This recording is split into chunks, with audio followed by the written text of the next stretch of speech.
नमस्कार साथियों, स्वागत है आप सभी के इग्लो पीसीएस में। ये क्लास है हमारी आपदा प्रबंधन के रिवीजन की। मैंने पूरा का पूरा आपको डिजास्टर मैनेजमेंट करवा दिया है।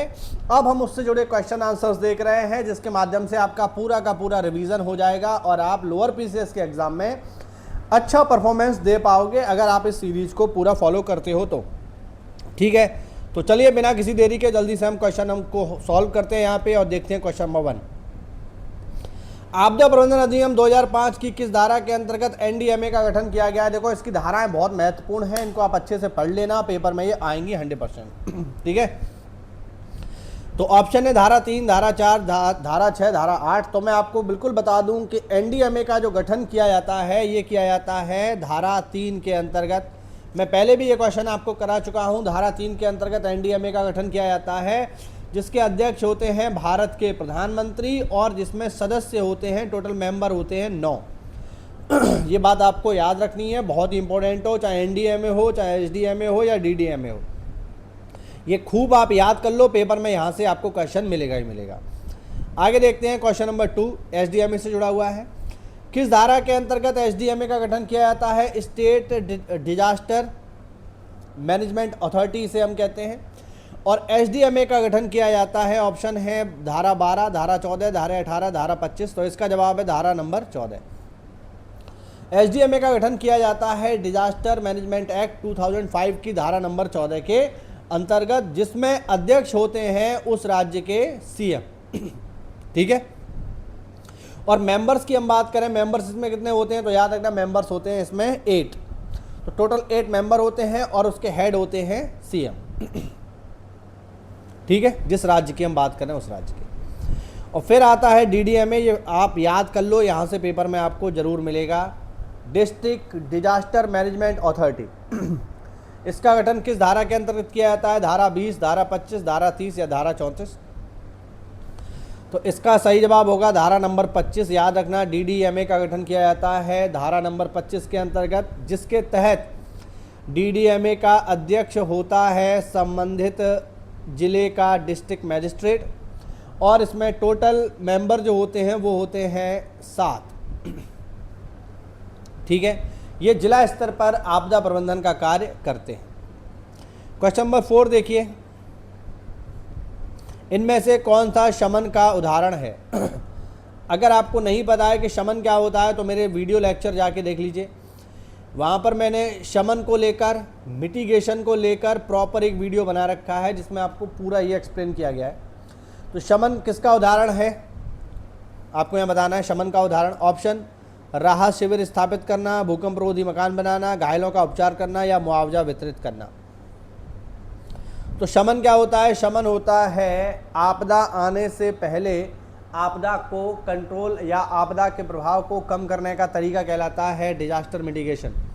तो आपदा को आने से पहले आपदा को कम करने के लिए हम क्या कर सकते हैं? हम भूकंप रोधी भवन बना सकते हैं, जिससे जब भूकंप आएगा तो घर टूटेगा नहीं और बिल्डिंग टूटेगी नहीं, खड़ी रहेगी, तो उससे होने वाला नुकसान कम हो जाएगा। इसी को कहा जाता है मिटिगेशन। ठीक है, समझ में आया? आगे क्वेश्चन नंबर 5, ये देख लो आप, ये थोड़ा अच्छा है। बिल्ड बैक बेटर, ये आपको बताना है। ये अवधारणा किस अंतर्राष्ट्रीय फ्रेमवर्क से संबंधित है? देखो, ये क्वेश्चन तो इंपॉर्टेंट है ही, किससे जुड़ा हुआ है। इसके अलावा ये भी इंपॉर्टेंट है कि ये आखिरकार बिल्ड बैक बेटर है क्या। ऑप्शन है याकोहामा, हुगो, सेंडाई या पेरिस। ठीक है, आपको बताना है किस समझौते के अंतर्गत ये अवधारणा आई। सही जवाब इसका क्या होगा साथियों? सही जवाब होगा option C, Sendai framework. Sendai framework 2015 से 2030 के लिए आया है। ठीक है, जापान के सेंडाई शहर में आया है, और इसके लिए इसमें जो सबसे इंपॉर्टेंट चीज़ है वो है BBB, यानी बिल्ड बैक बेटर। अब ये है क्या? तो BBB का मतलब है, बिल्ड बैक बेटर का मतलब है कि आपदा के बाद, देखिए जब कोई आपदा आती है तो बिल्डिंगें गिरती हैं, पुल गिरते हैं, सड़कें गिरती हैं, घर गिरते हैं, तो हम लोग क्या करते हैं? उनका पुनर्निर्माण, है ना। जब हम पुनर्निर्माण करते हैं तो आपदा के बाद पुनर्निर्माण का ऐसा दृष्टिकोण जो समुदाय को भविष्य के खतरों के प्रति मजबूत व सुरक्षित बनाए इसी को कहा जाता है बिल्ड बैक बेटर। आसान भाषा में आपको समझाता हूँ। मान लो कहीं भूकंप आया, भूकंप आने से एक बड़ी सरकारी बिल्डिंग ढह गई। अब हमें पता है कि साहब ये क्षेत्र भूकंप प्रवण है, यहाँ पर भूकंप आते रहते हैं। तो अगली बार जब हम इस बिल्डिंग का पुनर्निर्माण करेंगे, क्योंकि भूकंप आने से बिल्डिंग टूट गई, तो जब हम इसका पुनर्निर्माण करेंगे तो ऐसी स्थिति में हम क्या करेंगे कि हम दोबारा जब इस बिल्डिंग को बनाएंगे तो ऐसी बिल्डिंग बनाएंगे जो भूकंप रोधी हो। इससे क्या होगा कि जब अगली बार भूकंप आएगा तो हमारी बिल्डिंग गिरेगी नहीं। यही है बिल्ड बैक बेटर। यानी बिल्ड मतलब बनाना, बैक माने दोबारा और बेटर माने अच्छा। यानी दोबारा जब कोई चीज बनाओ तो अच्छी बनाओ, जिससे उससे होने वाला नुकसान कम हो। आई बात समझ? इसी को कहते हैं बिल्ड बैक बेटर। यानी बिल्ड बनाना, बैक दोबारा और बेटर माने अच्छा। यानी दोबारा कोई बिल्डिंग बनाई जाए, दोबारा कोई जब पुनर्निर्माण किया जाएगा तो ऐसा किया जाए जो भविष्य के आने वाले खतरों से बचा रहे। ठीक है। इसके अलावा इनके बारे में भी देख लो। पहला इसमें दिया हुआ है, अच्छा सेंडाई हमने देख ही लिया। हुगो के बारे में देख लो। हुगो आया है 2005 से 2015 के लिए। ये इंपॉर्टेंट है इनके टाइम फ्रेम। ठीक है। कहाँ पर हुआ है? जापान के हुगो नामक शहर में। याकोहामा कब आया है? याकोहामा कन्वेंशन आया है 1994 में जापान के याकोहामा पे। ठीक है, काफ़ी इंपॉर्टेंट है, तो ये आप लोग याद रखना। क्वेश्चन नंबर 6 देखिए, सेंडाई फ्रेमवर्क की प्राथमिकता इनमें से कौन सी नहीं है? यानी आपको सेंडाई फ्रेमवर्क पढ़ना पड़ेगा। तो सेंडाई फ्रेमवर्क मैंने पूरा पढ़ा रखा है, नहीं पढ़ा है तो जा करके आप वीडियो में देख लो। आपदा जोखिम की समझ बढ़ाना, बिल्कुल सही बात है भैया, आपको आपदा के बारे में समझ होनी चाहिए, ये तो है ही प्राथमिकता।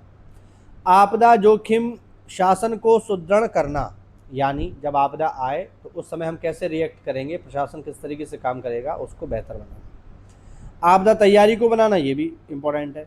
लेकिन आपदा या सेंडाई फ्रेमवर्क में कहीं भी रक्षा बजट की बात नहीं की गई, ये तो अलग ही चीज़ हो गई भाई। इसका आपदा से कोई लेना देना नहीं है, इसका संबंध है डिफेंस से। मिसाइल लेना, बम बनाना, हेलीकॉप्टर बनाना, उसका आपदा से कोई लेना देना नहीं। भारत में सुनामी पूर्व चेतावनी केंद्र किसके द्वारा संचालित किया जाता है? ये आपको बताना है। ऑप्शन है IMD, CWC, INCOIS और NDRF। सही जवाब क्या है इसका? सही जवाब है इसका ऑप्शन सी। ठीक है, याद रखना।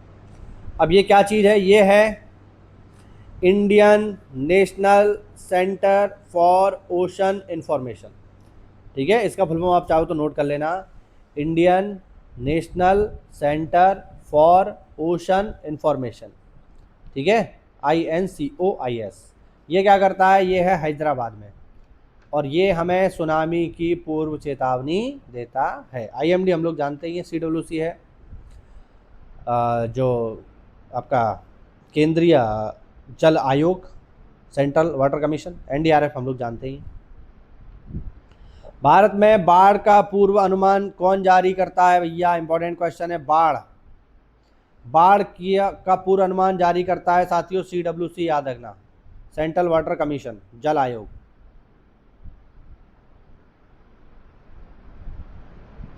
अगला क्वेश्चन देखिए, क्वेश्चन नंबर 9। लेखपाल में इसी तरीके के क्वेश्चन आए थे और लोग कर नहीं पाए थे उनको। आपदा जोखिम किन 3 घटकों का परिणाम है? देखो, सबसे पहले तो आप 2 चीज़ यहाँ पर क्लियर कर लो, तब ये क्वेश्चन आप समझ पाओगे। पहली चीज़ है आपदा, नीचे बताता हूँ आपको।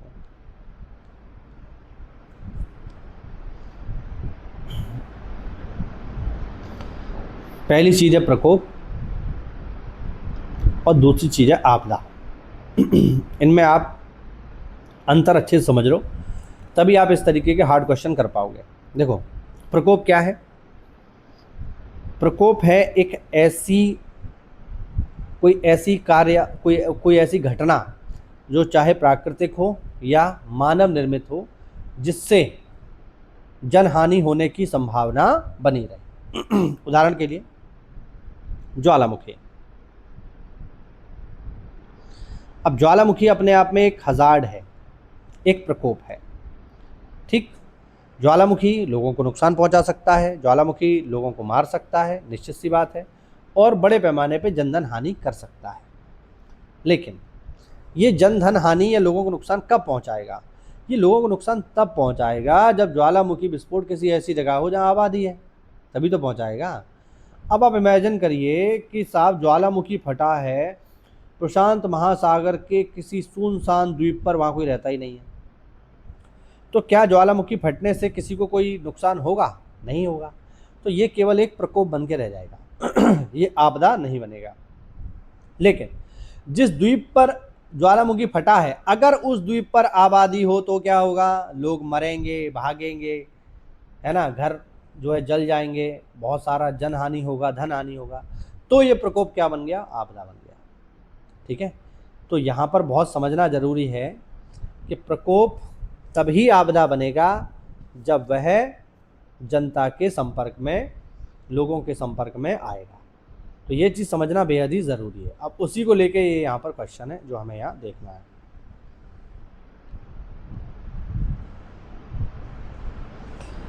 ऑप्शन है पहला हज़ार्ड। अच्छा, इस ऑप्शन को आप देख लीजिए, फिर हम इसको सॉल्व करेंगे।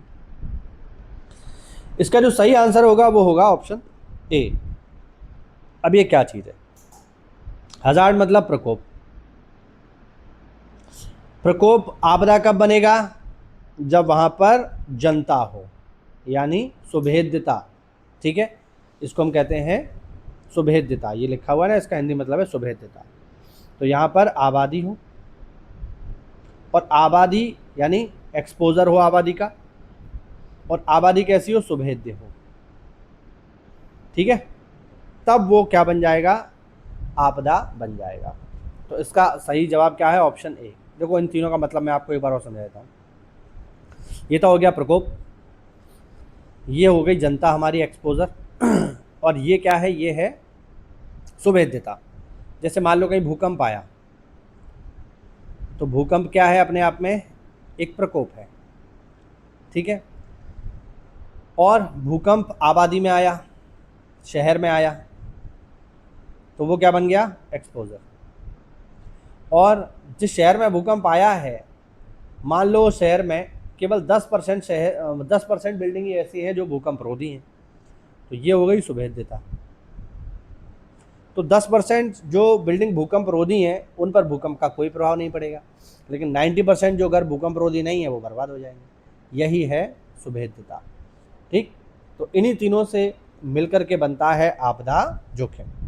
ठीक है, तो ये चीज़ समझने वाली है। ये सब मैंने आपको डिटेल में समझाया है, आप वीडियोज़ में जाकर के, लेक्चर सीरीज में जाकर के देख सकते हो।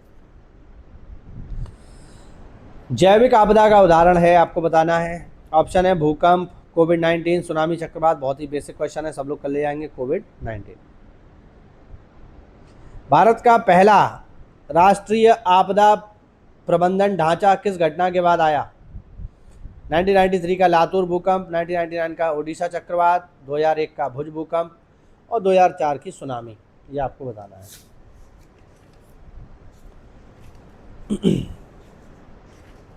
तो मैं आपको बता दूं, भारत में आपदाएं तो हमेशा से आ रही थी, है ना, और लेकिन सरकार ने कभी इस पर कोई ध्यान नहीं दिया। बहुत सारी घटनाएं हुई हैं 1993 से पहले भी। 1984 में भोपाल गैस त्रासदी हुई थी, सबको पता है, दिसंबर में।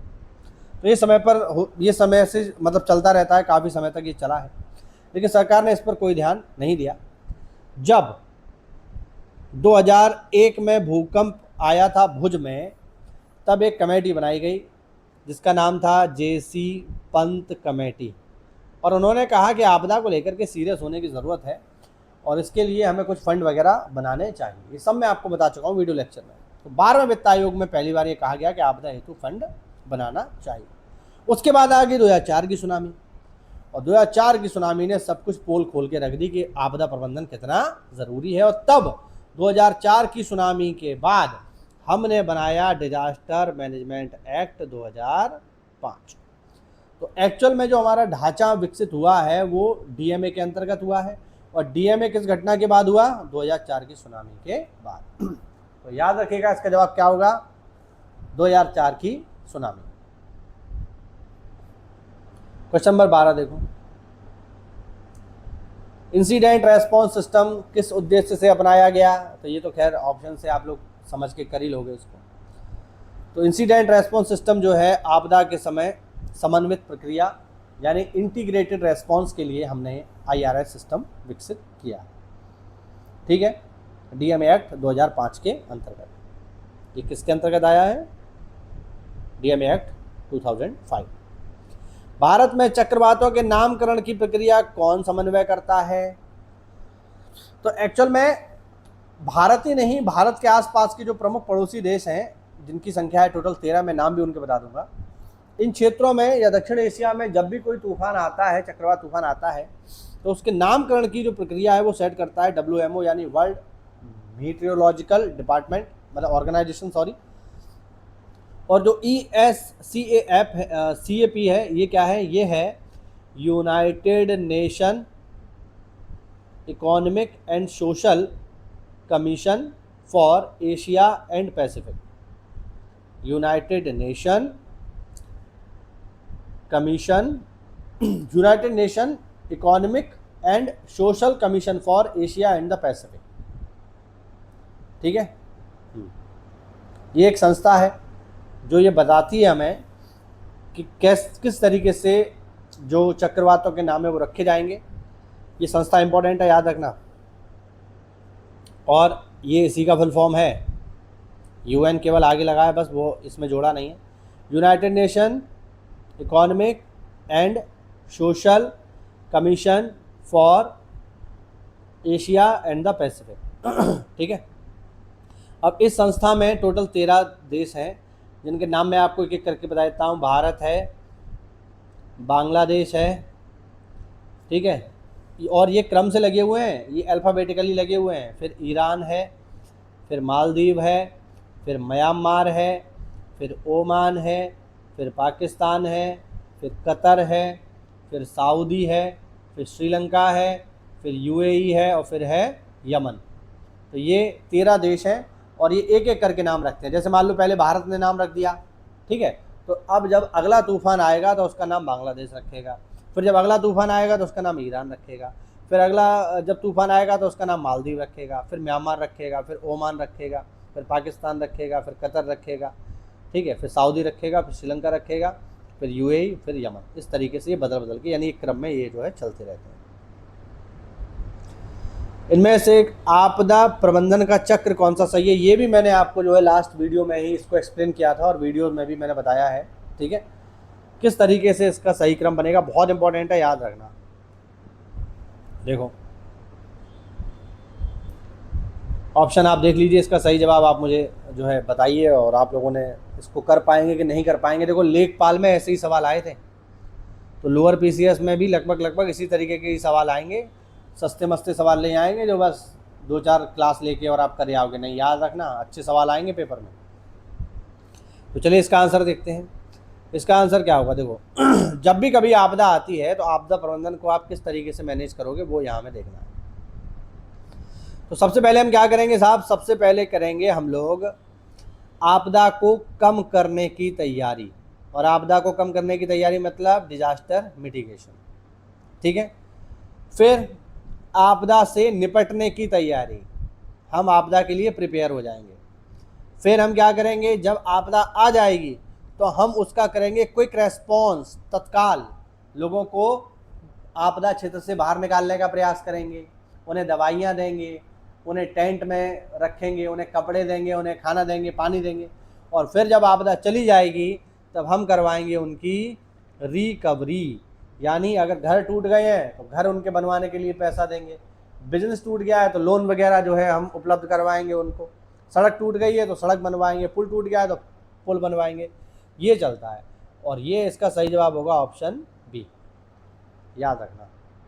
ठीक है, इंपॉर्टेंट है, काफ़ी बढ़िया सवाल है। क्वेश्चन नंबर 15 देखिए, आपदा प्रबंधन अधिनियम 2005 की धारा 54 का संबंध किससे है? तो ये मैंने लास्ट वीडियो में भी आपको बताया था। इसका संबंध है झूठी चेतावनी और अफवाह फैलाने से, याद रखना। ठीक है, महत्वपूर्ण है, याद रखिएगा। और एक चीज़ में और देख लो, NDRF का गठन भी मैं आपको बता देता हूँ। NDRF का गठन होता है धारा 44 के अंतर्गत। ठीक,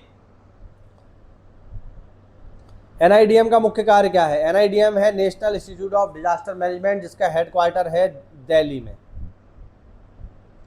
ठीक है, अब ये काम क्या करता है? ये काम क्या करेगा? तो ऑप्शन देखिए, राहत सामग्री वितरित करना, प्रशिक्षण, अनुसंधान एवं क्षमता निर्माण, सेना का संचालन या चक्रवात की चेतावनी।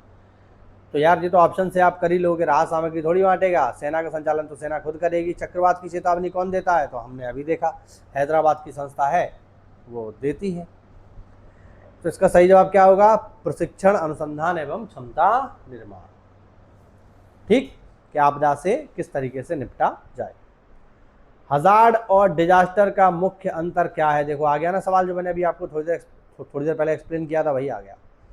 हजार्ड और डिजास्टर का मुख्य अंतर क्या है? दोनों समान है। ऑप्शन बी, हजार्ड संभावित खतरा है तथा डिजास्टर उसका वास्तविक प्रभाव। डिजास्टर संभावित खतरा है या दोनों केवल प्राकृतिक घटना है? अब इस सवाल को वही कर पाएगा जिसने प्रॉपर वीडियो लेक्चर के माध्यम से मेरी सीरीज को पढ़ा होगा, या मेरी सीरीज से नहीं भी पढ़ा होगा तो कम से कम उसने डिजास्टर मैनेजमेंट अच्छे से पढ़ा होगा। जो ऊपर ऊपर रट्टा मार के जाएगा ना, वो इस सवाल को कभी नहीं कर पाएगा। तो अभी मैंने क्या बताया, हजार्ड क्या है? हजार्ड है संभावित खतरा, यानी हजार्ड एक ऐसी घटना है जिसमें जनमानस को नुकसान या खतरा पहुंचाने की क्षमता होती है। ठीक है, अगर जनता उसके संपर्क में आएगी तो खतरा पहुंचा देगी, और नहीं आएगी तो नहीं पहुंचाएगी। तो इसका सही जवाब क्या होगा? हजार्ड संभावित खतरा है और डिजास्टर उसका वास्तविक प्रभाव। जैसे कि मैंने आपको उदाहरण दिया अभी कि मान लो भूकंप अगर किसी जंगल में आया तो कोई नुकसान नहीं, लेकिन भूकंप शहर में आया तो नुकसान पहुंचाएगा। तो भूकंप अगर जंगल में आ रहा है तो हजार्ड है, और शहर में आ रहा है तो डिजास्टर है।